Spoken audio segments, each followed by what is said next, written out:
for years.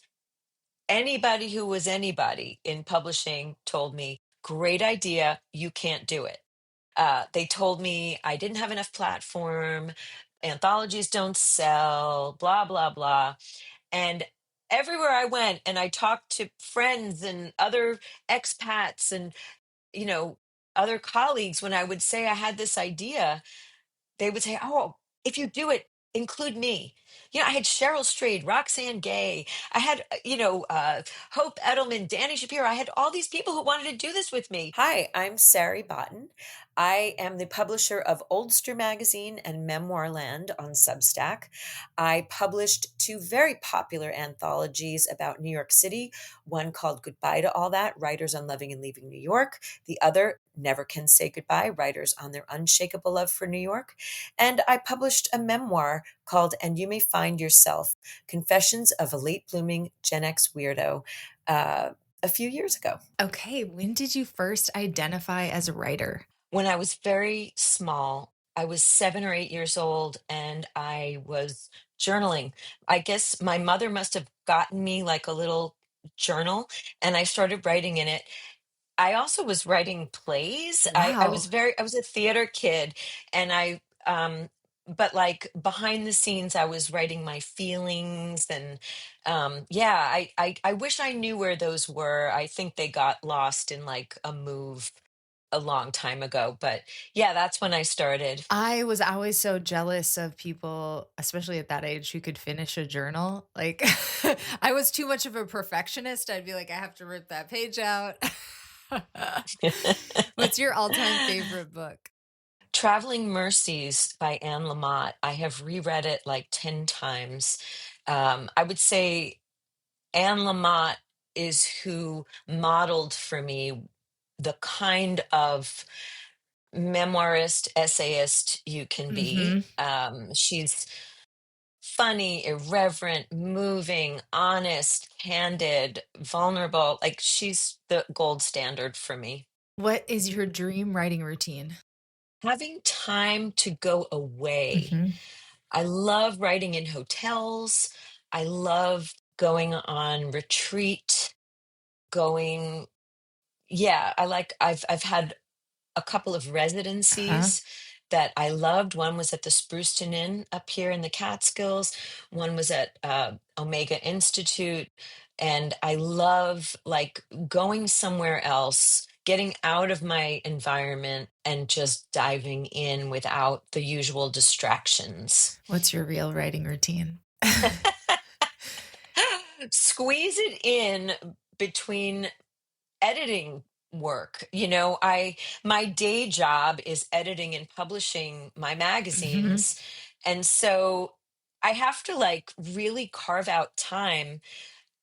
I get a little resentful of myself for leaving so little room for my own voice in my own publications and elsewhere, but it's part of what I need to do right now. But I do squeeze it in. I often squeeze it in on the weekends, Mhm. early in the morning. Yeah. Yeah.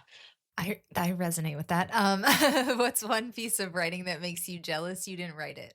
The Fourth State of Matter, Joanne Beard's essay in the New Yorker from like 1990 or 1991, that was then in her essay collection, The Boys of My Youth. What is it about that essay? I have read that essay so many times, and even though I know what happens, every time I'm surprised by the tragedy at the center of it. I think it is masterful in its economy, even though it's a long Uh-huh. essay. But it's both not too long, but also she takes her time unfolding the three strands: her failing marriage, her dying dog, and the tragedy at the center. I don't want to say what it is because I don't want to spoil it for anybody who hasn't had the pleasure of yet reading this essay. Yeah, that another person also said that in this series is very popular. Can I say one more Yeah. though? I mean, this one's going to be really obvious. I wish I'd written Goodbye to All That by Joan Didion. I Oh, mean, yeah. I've published a lot of Goodbye to All That essays, mine and other people's, but there's nothing like Didion's version of the essay. Amazing. Okay. Let's get into the Cliffs Notes. You've worn a lot of hats. You were at Longreads, your anthologies, your latest book, like your Substack. You're like such a Substack queen. Like, give us the Cliffs Notes of your writing and publishing journey. Well, I thought I was going to be a playwright. And, That's so when I fascinating. I was didn't know that about you. right. Well, and I also thought first I thought I was going to be an actress. As a kid, I wanted to be a star, and I was a professional performing kid. I had an agent, and um, it only went so far because my parents would let me go on an audition, and then they wouldn't let me go on the callback because they were so afraid of having a child star, and all my sister too, with the two of us, and also they didn't want to be stage parents. So it was this very confusing thing. And when I realized that I wasn't going to get to be an actress, I decided I was going to be a playwright. And I got to college thinking, oh, I'm just going to be a playwright. That's a job you can get. And then when I was going into before at the end of my sophomore year, my boyfriend at the time and my dad both sent me applications for the New York Newsday summer internship, Ah, and I was like, I've never written for a newspaper, and I'm a playwright. And they were like, just fill it out. And it was more than just filling it out. You had to write a profile of yourself in the third person, you had to write a news item, and then you had to write, I forget what the third thing was. It was really hard, but I did it and I got it. And I good was for like, you. out of like 3,000 applications, I was one of 30 chosen, and I was put on the arts desk. It was amazing. And I got the journalism bug. And that was the beginning of my journalism career. I started out in arts journalism. I wound up in trade journalism. I got stuck in a rut. It's a long story. I've written about it. I'll send you the link. And then I had to work my way out of that, and in the process, fell in love with personal essay and memoir. So, I have this very mixed background, which is good because I have a lot of skills. I've been a journalist. I wrote regularly for the city section of the New York Times. Worked in newsrooms and magazines. I also worked at MTV News. I learned how to write news scripts. But I also, the thing that matters more to me is personal essays, memoir. And I, have been an editor and writer there, publisher now. So I have I'm versatile, and I think that's a good thing because I can do a lot of different things. Getting to long reads. What was that? Like, what was your essay incubator that got you there?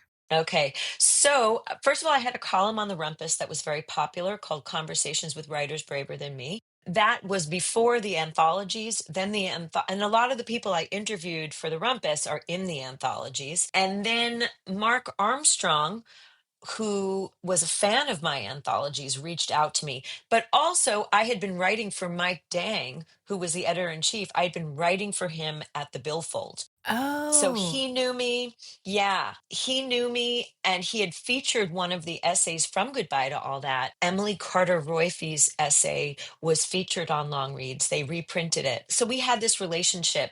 And then when WordPress started investing more money in long reads, Mark Armstrong came to me. It was 2015.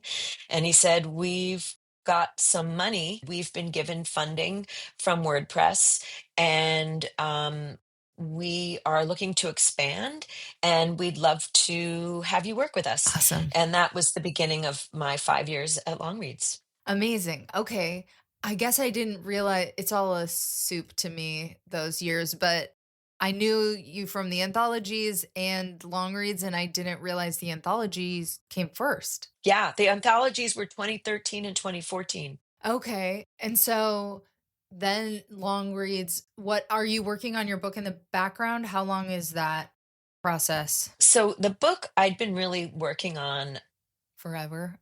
for like, yeah, forever. There were parts of it I was working on forever, and the biggest obstacle was that I didn't feel like I had permission. And my Rumpus column is about it's interviewing people about how they had the courage to reveal things about themselves in memoir, and also how they handled revealing other people's truths that other people might not want you to.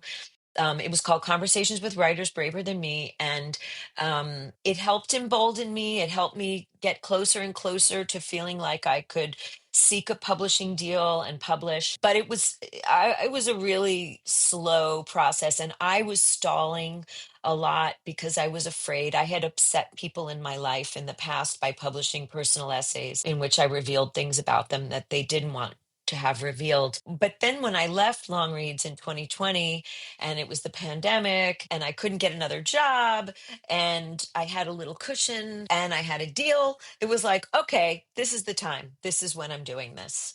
And a third of the book are pieces that were published prior that have been updated, re-edited, reworked, but the rest of the book is new, or was new in 2022. What was your process for, like, was it a huge binge, or how did you get out the 2/3 in 2022? I was stalling and stalling, and I realized I had to give myself. What I had to do was I had to write a draft that I knew nobody was going to see. Once I gave myself permission to write a draft that no one would see, I could write it. And I wrote that gnarly, gnarly vomit draft, got it out of my body and out of my head, which was so good. It got it, like I had to get it out of me. Uh-huh. Because it was driving, the stories were driving me crazy because I was holding on to them and living with them, but also I had to be able to look at them in a way that it wasn't just circling in my head. It was like, oh, this is what it looks like. Mhm. And then I put it away for a couple of weeks, and then I went back to work. And I extracted a lot. I added a lot. I also started blurring people and situations a lot. And I held on to the book for an extra year. I went to my editor right before my deadline and I said, I need more time to sit with this and pull back some detail. I want to feel okay about this. Even the people I don't like who were really did not behave well. I want it to be that only the people who knew what happened in our lives would recognize them, and that I could live with the book. That was really important to me. And so the book came out in 2022 instead of 2021 because of that. And I feel good about that choice. Did it pay off? Did they appreciate your tender love and care? I think so. I was able to send it to my family and have them be proud of me. Uh-huh. And that was really good. And I know that there's one ex who's kind of grumpy about it. I've heard through the It grapevine, wouldn't be a book but if you didn't have one grumpy ex. exactly. But also, like, I blurred the living daylights out of that person. Uh-huh. And, the only people who can recognize him are people who already knew the story and already think he was kind of a jerk. So, you know, that's the price of, getting to do this. And, you know, I, I read something today. I can't even remember who wrote it. They were talking about Lily Allen Mhm. and this new record. Um, and it's very much about her divorce from David Harbour, Mhm. the actor. And the person was saying, like, wait a minute, men get to be complete jerks. And then the women are the problem for articulating what happens. Yes. And I feel that way. I feel that way. You're making me really reflective right now because I blurred, but I didn't blur like you blurred. Hope that goes okay.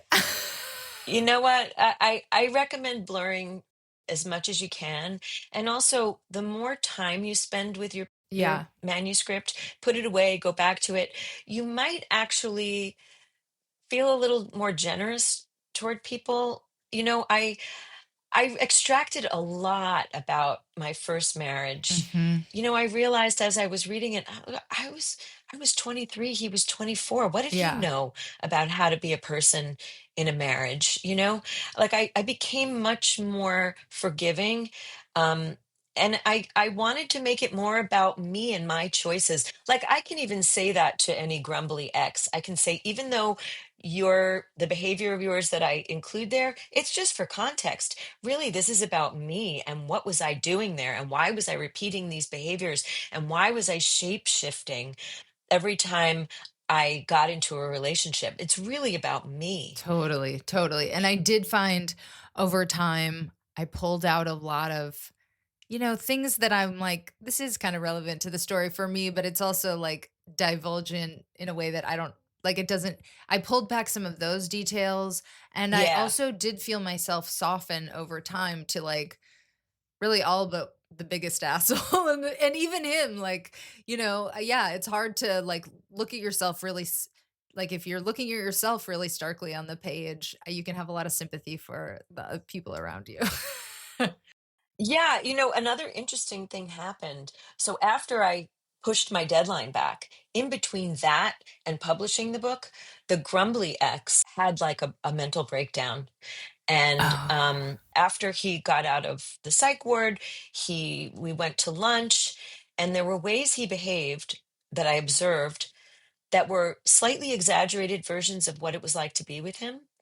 And what I realized finally was that this was a person with like severe mental illness. And Mhm. that, but more than that, I, for 3 years, had adjusted myself to accommodate someone's mental illness instead of realizing that this person was treating me in a particular way. That to me was worth examining. It also changed the end of that story. Mhm. So that was worthwhile to me, to like pull back and realize, oh my God, this story is different than I thought it was. This is a story about me shape shifting to fit someone else's mental illness, not just a story about boy, men are jerks. Yeah, yeah. How did the deal like, had you had an agent the whole time? Did you do it how did it all come together? I had an agent, and Like, for the anthologies, you'd had an agent? well, actually, the first edition of Goodbye to All That, which was reissued in 2021, by the way, with 7 new essays. Um, the first edition of Goodbye to All That, I was between agents, and I went and got my own deal Wow. because for years, anybody who was anybody in publishing told me, great idea, you can't do it. They told me I didn't have enough platform, anthologies don't sell, blah, blah, blah. And everywhere I went and I talked to friends and other expats and, other colleagues, when I would say I had this idea, they would say, "Oh, if you do it, include me." I had Cheryl Strayed, Roxanne Gay. I had, Hope Edelman, Danny Shapiro. I had all these people who wanted to do this with me. So finally, when I was in between agents, I reached out to someone who I knew had published a lot of anthologies, Rachel Kramer Bussell. Oh, yes, She I love her. Rachel publishes Open Secrets on Substack. She had published a lot of anthologies of all different kinds. And I reached out to her and I said, how do you do this? How do you do it on your own? And she referred me to Brooke Warner, who was then at Seal Press and who bought Goodbye to All That from me, just a person in the world. I And love then that. Never Can Say Goodbye was agented. My book, my memoir was agented.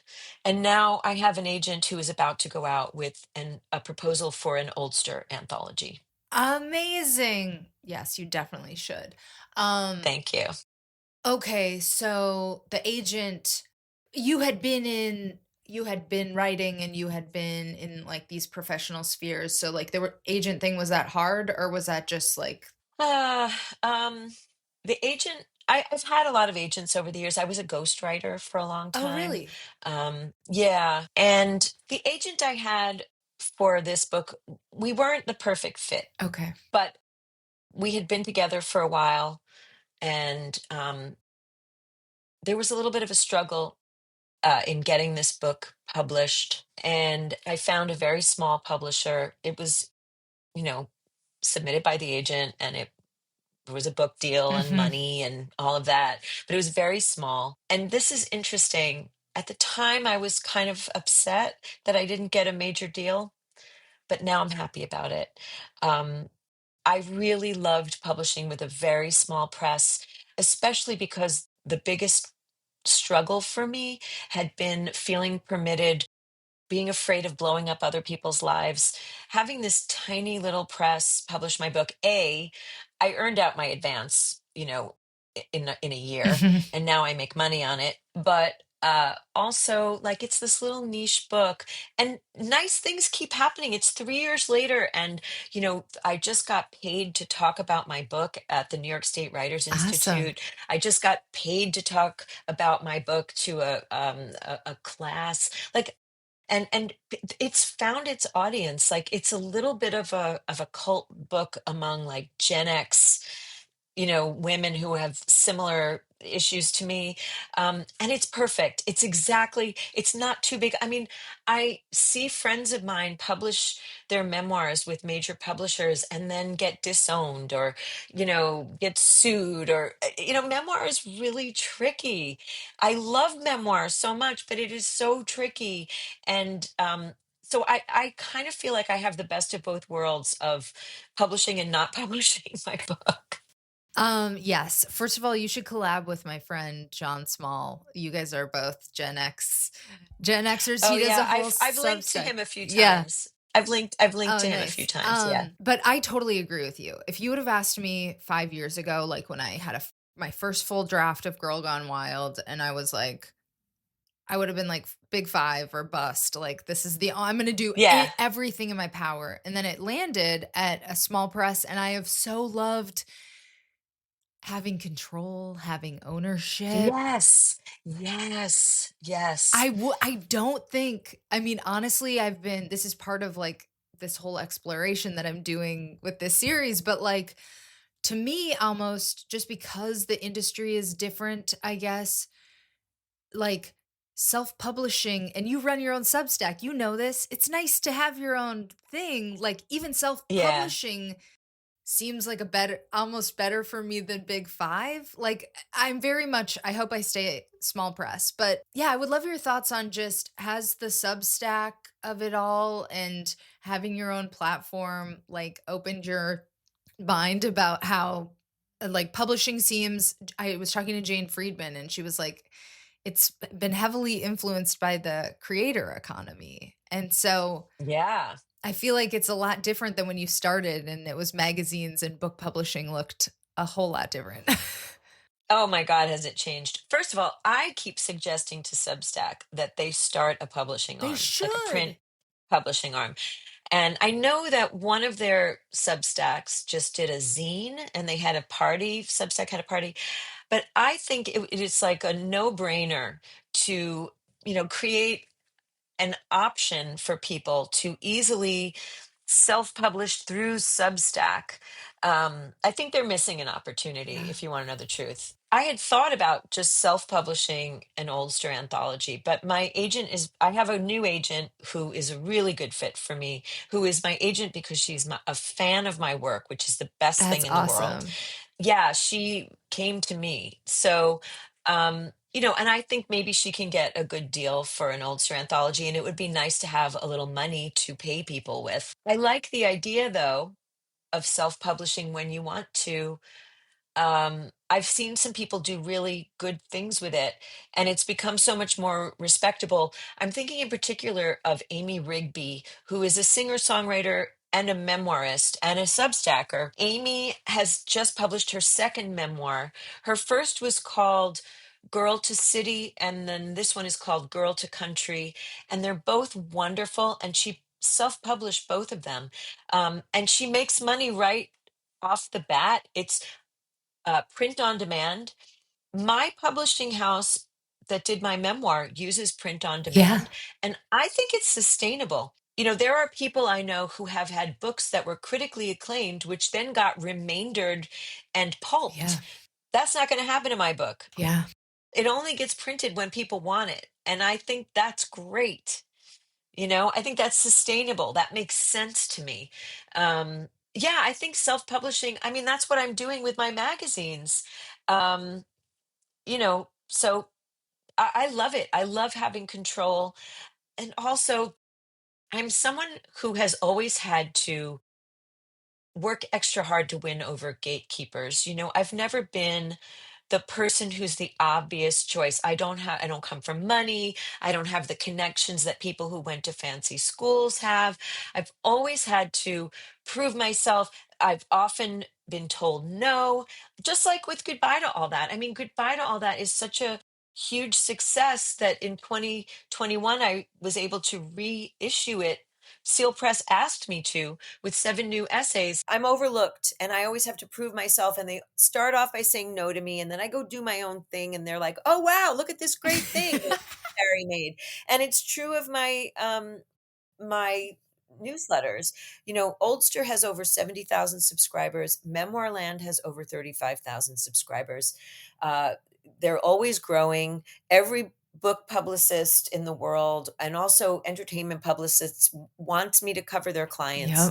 Yep. Everybody wants to take my questionnaires, be featured in my newsletters, publish essays. But if I couldn't get a job after I left Longreads, so I am this person who always has to invent my own thing. I always prove everybody wrong, but it's always a struggle. It's just how it's always been for me and probably how it always will be.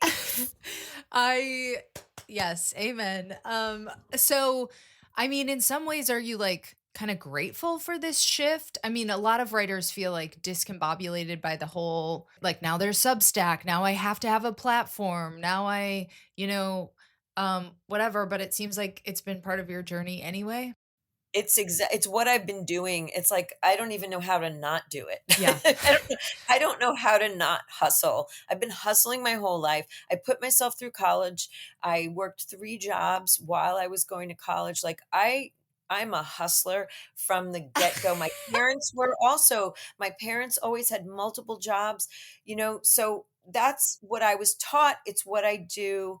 And I don't know how to not do it. And so I kind of love it. I'm kind of living my best professional life right now, which I did not see coming when I left Longreads and couldn't get a job. Love to see it. Love to see it.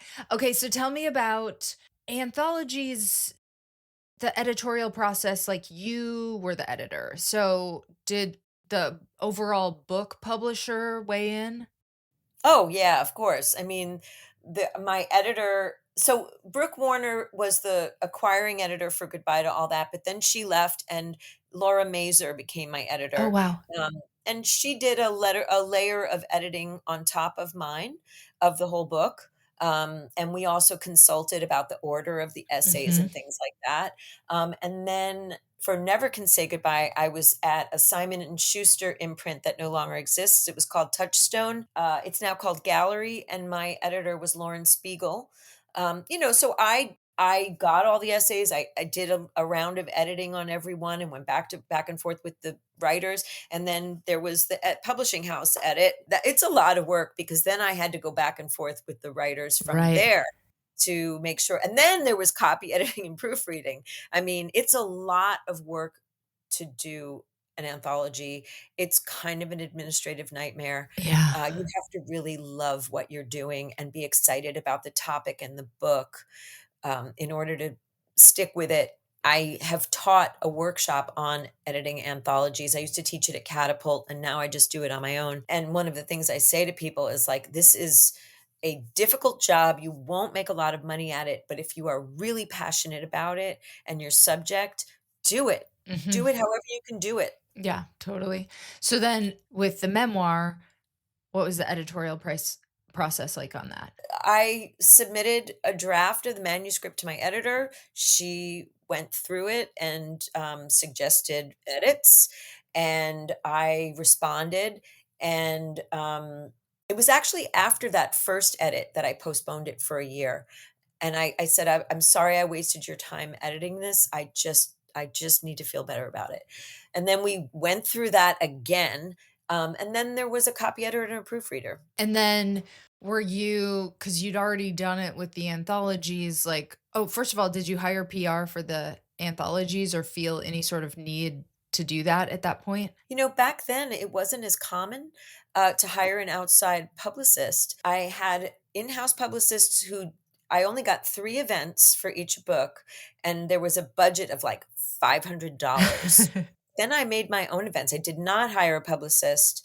I made my own events, and those were the best events. Um, for both books, I did that. And for my memoir, there was a publicist attached to the publishing house who I could hire, and there were tiers. I hired her for $500 to like send it to Publishers Weekly, Uh-huh. and like she sent it to 3 places, and 2 of them picked it up, and to publicize like the launch, which Mhm. I did at Book Club Bar in the East Village.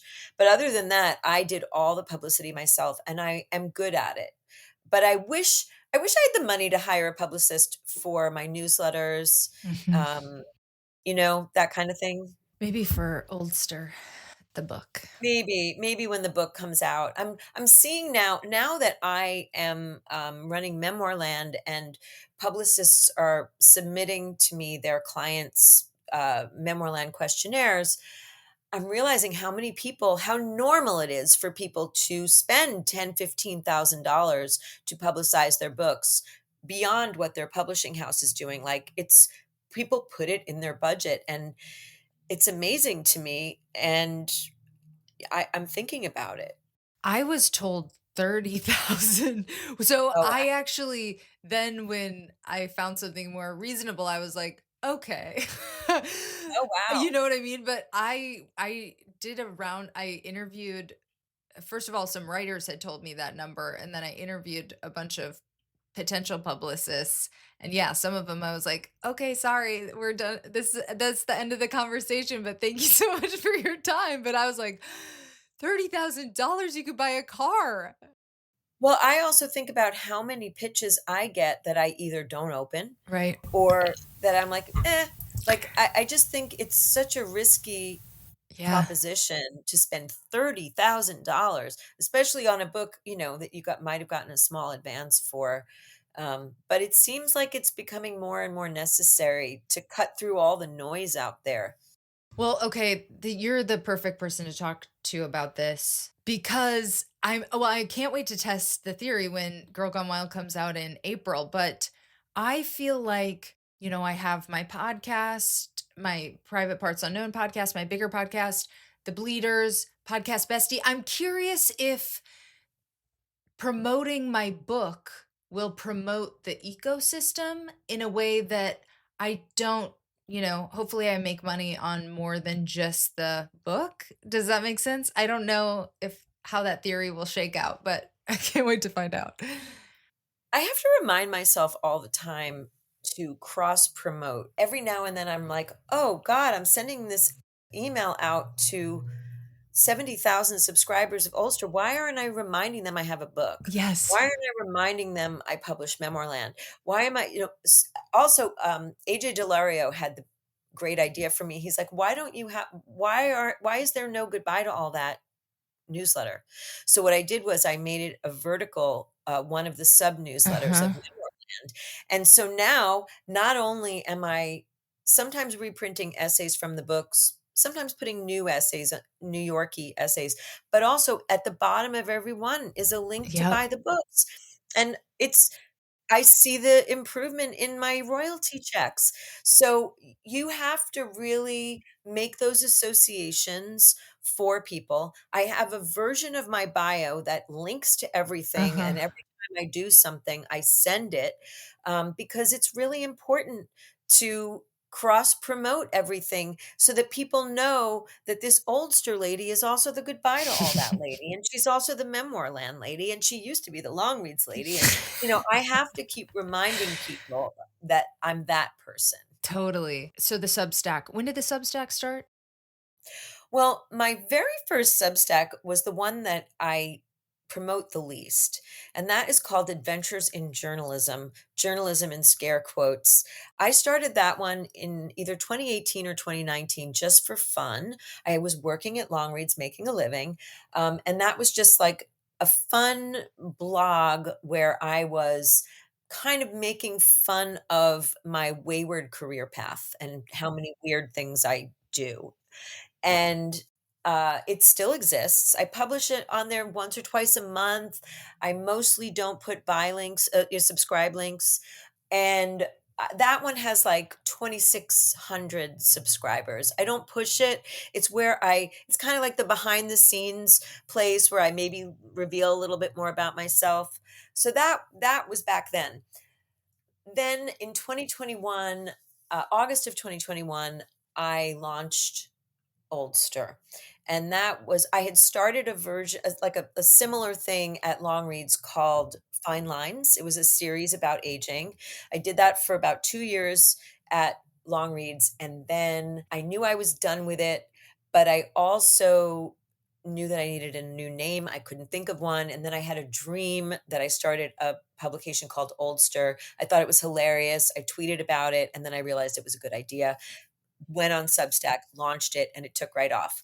Memoir Land, I inherited from Lily Danziger, who Oh, had really? launched yeah, she had launched it as Memoir Monday in 2017, and it was only a free newsletter on Mondays, and it was only essays from partner publications. It was and Long Reads was one of them. So every week I would send her an essay and she would feature it.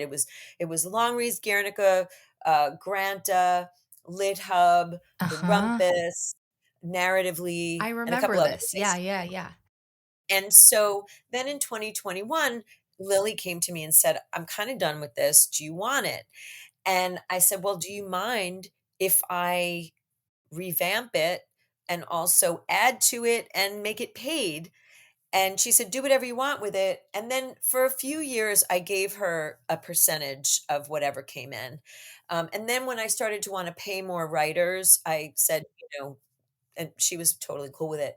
But I've really, I changed the name from Memoir Monday to Memoir Land. There is still a Monday Memoir Monday newsletter within it.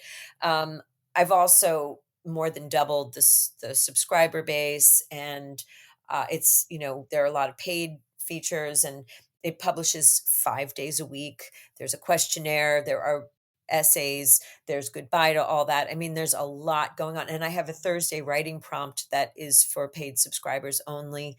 So I've really turned it into this whole environment about memoir and personal essays.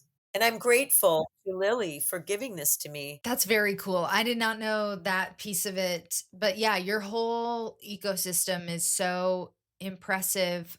I'm curious, like, just how everything has gone for you.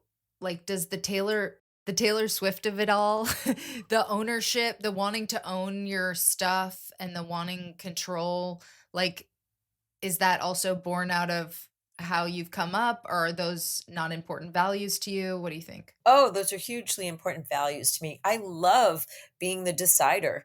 I love, 'cause I think I have good ideas. And I had an editor at Time Out New York years ago, where I worked for a while, who called me the idea machine. Um, and she was a really wonderful editor, and she actually just came upstate for my Oldster live event. It was really wonderful. Oh, that's She's sweet. been really supportive of me, and I think I have really good ideas, and I'm glad I get to now implement all of them. And there's nobody telling me I can't do it. And I feel like for so much of my career, like 10%, there was only room for about 10% of my ideas. And now I just get to do them all. Yeah, yeah. Do you have another book in progress? What's next for you on that front? Well, I have Oh, an well, the Oldster anthology Oldster, proposal, is there another but memoir something? I have started sketching out the themes of the next memoir and essays. I have a spreadsheet where I have so far, about 11 uh, essay ideas, and I haven't quite figured out the lens through which I'll be telling all of them, or maybe I won't. Like when I was writing, and you may find yourself, I realized the lens and then pushed certain pieces out of the way because they didn't fit into that lens. And the lens was, that it was kind of a midlife coming of age memoir. And the thing that I was mostly learning was how to be myself instead of creating these alternate identities to fit with people. Maybe the next book is just essays and it doesn't need a theme, or maybe I'll see a theme emerge, but right now it's just a spreadsheet with one line descriptions of what I want to write. I love a spreadsheet with a book. I think people don't Yeah. realize you can make a spreadsheet for that, but it's actually wonderful. I go from spreadsheet to outline to storyboard. I have over there a cork board with the storyboard. It's behind the door, a storyboard for and you may find yourself. And every index card has the like synopsis of each piece. I love that. Any bucket list writing goals? I want to do an Oldster podcast, like a really You good should. one. I was gonna Yeah. get into audio with you, but we didn't have time. I wanna do, like, a really, really good professional Oldster podcast. I wanna do more live events because I did a live event on October 1st that was amazing. I sold out a 90-seat venue. People loved it. It was the night before my 60th birthday. It was the best birthday I've ever had. So I'm gonna do more of those, in various places. And I wanna make a movie. There's this Yes. documentary I wanna make. I want to make this documentary that's based on an essay in And You May Find Yourself. And it's a documentary, it would be called Confessions of a Closet Vocalist. I don't understand why it's embarrassing to sing, especially if you're good, which I am. And I sang for everyone. I sang 2 songs at the first Oldster Live event. And it took so much courage to do it, even though, like, I was a person who had an agent, a talent agent as a kid. Like, I know how to sing. I'm the daughter of a singer. I wanna explore why people feel the same way that I've wanted to explore why do people feel weird about getting older? What is it if why do birthday cards make fun of your age? I wanna know why it's embarrassing to sing, and I wanna do this documentary. God, you so should. That's so funny. Yeah, nothing is more like makes me more uncomfortable than karaoke. I love karaoke, and I embarrassingly treat it like I'm the star of the show, and I can't stop myself, and so I have a lot of issues around singing, but I think a lot of people do, and I don't Totally. know how to make a documentary, but I wanna make it You'll someday. figure it out for sure. What's one piece of writing advice you wish you could give your former self? Let go of perfection for the first draft. Mhm. You know, it just needs to exist, that first draft. It doesn't need to be good, and you have to get out of your own way to let it happen. Let that first draft come into existence, and you can't do it if you're being a perfectionist. Totally. One tip for writers trying to get a book published? Don't read all those things, those discouraging posts about how publishing is, impossible and there's too many memoirs. Just don't read that stuff. Don't. It's not good for you. It won't help you. Yes, the odds are against everyone, but the ones who keep going are the ones who publish. And then there's that Buddy Glass quote that I used to have it tacked up over my desk. I wish I still had it so I could read it to you, but um it's from Raise High the Roof Beams Carpenters, the, Salinger book, where Seymour Glass says to Buddy, "Write the book you want to see in the world. Write the book you want to read." Yeah, I'll find it and send it to you because it's such a good quote. It's Seymour Glass writing to his brother Buddy. I love Yeah. that. What's your all-time favorite piece of your own writing? An essay I published in the New York Times about getting married. It's also there's a version of it in my memoir that is a little bit more fleshed out. I published an essay in the New York Times called "It's Not Over Till the Bride's Father Sings," and it's about marrying a non-Jew, eloping, because my dad is this cantor, well-known cantor, and I knew it was gonna be heartbreaking for him that I was marrying somebody not Jewish, and it's touching and it's funny, and it's really my favorite thing that I've written. Actually, I wanna revise that. I wrote an essay this year. I published it, I think in August. I'll send it to you. I published an essay called All the Young Dudes Oh, that is about a lot of things. It's about, women dating younger men, and it starts off, where I talk about an ex who used to say to me when he was drunk, "When we get older, you won't be able to attract men, and I'll still be attractive to women, even really young women." It was the stupidest thing. Why was I with this person? But in any case, he said it often, and it got stuck in my, Ah. and then it comes around to last year, a 27-year-old guy tried to pick me up at Superiority Burger. Like, it was dark, we were sitting at the bar, I guess he couldn't see that I had gray hair and a wrinkly neck and a wedding band, but he tried to pick me up, and it was so refreshing, and he was such a nice guy, he wasn't like a player, I'll send it to you. That is now my favorite thing that I've written, and it went semi-viral, like, it's got, like, I don't know, almost 700 likes or whatever. I don't know uh, how I missed that, but I cannot wait to read it. I'll send it to you. It's my favorite thing now. Thank you for being so generous with your time and your insights, and thank you for, like, the incredible content you deliver to all of us. Oh, my pleasure. How can listeners find you online? You can find me on Substack, I'm like at Sari Botton. You can find me at Sari Botton on Instagram too. And I have a website, saribotton.com.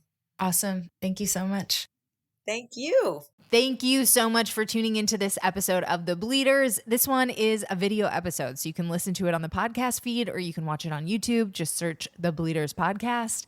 If you want to support the show and level up your own creative practice, check out my upcoming classes and workshops for writers and podcasters. I love helping writers uplevel their craft and their career. And of course, my debut memoir, Girl Gone Wild, drops April 1st. Please pre-order your copy. It really helps. Rate, review, like, comment, subscribe.